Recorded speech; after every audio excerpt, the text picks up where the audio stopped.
Griffin Award, Rehabilitation, 78 Linden Avenue. Built in 1929 for Max and Sarah Izen, this once well-loved brick bungalow fell into disrepair after serving as apartments for many years.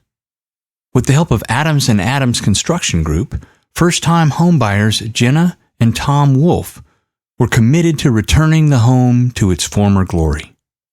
Miraculously, many of the original light fixtures, windows, and all of the original doors and hardware survived. The doors were stripped of many layers of paint and restained, and the hardware, original light fixtures, and windows carefully restored. All interior trim was carefully removed and cataloged for reinstallation after removing the layers of old drywall and cracking plaster. Due to extensive water damage and the partial collapse of the front porch, it had to be rebuilt.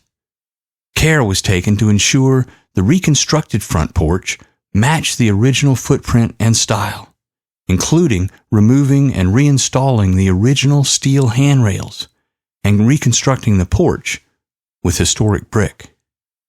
Jenna and Tom's rehabilitation is a stunning example of how restoring and reusing historic material throughout the house creates a warm and timeless style.